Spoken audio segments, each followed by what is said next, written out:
All right, now looking into the insight of God's nature, essentially this is like 4 and 5 explained, proofs 4 and 5. What it essentially says is Aquinas knew that he couldn't see God, he couldn't touch God, he couldn't have a real conversation with him. He knew that, that getting to God at the end of the day was all about faith, right?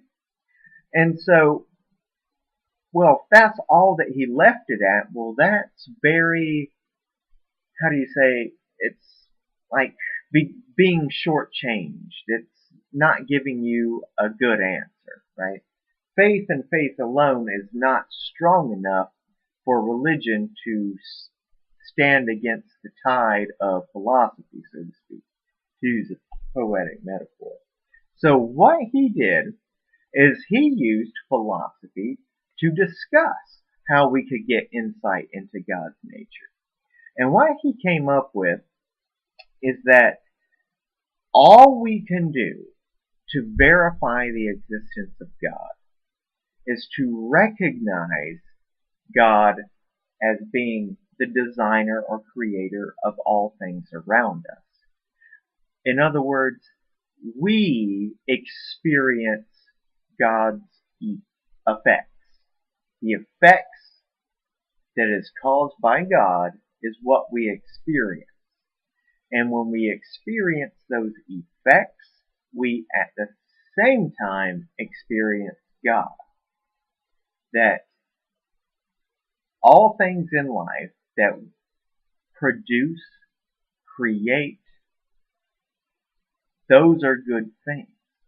And the only way those good things could exist is if some prior cause allowed them to be good here on earth. And so, in a nutshell, the first way that Aquinas says that we can get to where we can experience God is through the effects, through everything that happens in the world, right? Also, that, and this is kind of touching back onto idea number 4, argument from degree. The other way that we can prove God's existence is simply put that if we can think of a perfect thing, if we can think of a perfect love, perfect justice, perfect good, perfect entertainment, etc., then that perfect thing must be God, therefore supporting what we mentioned earlier, that we experience God's effects. And those effects, to Aquinas, are as close as we're going to get to knowing for absolutely sure that there is a God. Okay? So let's do a quick review about these 5 proofs before we move into what is going to be your first discussion debate that you will have in philosophy. So quickly put, the first 3 proofs are generally the same: the unmoved mover, the uncaused cause, the cosmological argument. They all essentially say the same thing. It's very similar to what the Merovingian and Reloaded said, that for everything that happens, there must have been an earlier cause. And if we keep going back and back and back, we will always recognize that the first cause is that being which is known as God. Now, argument from degree, number 4, essentially says if we can think of the perfect idea, then there must be someone or something that personifies that perfect idea, that being God.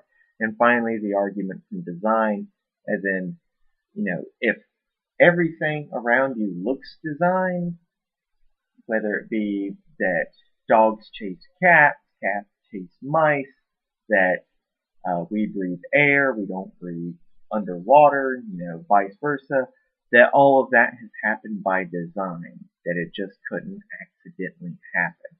Okay? Now, earlier I just said we would discuss proof number 5 with the cosmological argument, but we're going to save that for the other side of the coin when it comes to the philosophers that do not accept the existence of a God. And we will get into that probably starting around Monday. But for now, here's what I want you to think about when you do your online discussion debate over the weekend. Is we want to know the question, and this question was originally posed to us by Socrates. Is something like a church or a necklace or whatever, is something holy because it inherently, innately is holy? Or is it just holy because we make it holy? That's a question I would like for you to ponder. I will provide more detailed instructions here in a few moments on the discussion board and on D2L. But that's what I want you to start thinking about right now. Is something holy because it genuinely is holy? Or is it only holy because we say it's holy? To give you a very crude example, it would be like saying, is the universe, are the Gamecocks, are they holy because God has deemed them worthy of being His team and therefore they are inherently holy? Or are the Gamecocks holy because their fans make them holy? Now think about that, and then let's get into, you'll have the lecture quiz on this, and then you also have your discussion debate here in a few. But for now, wrap your head around that.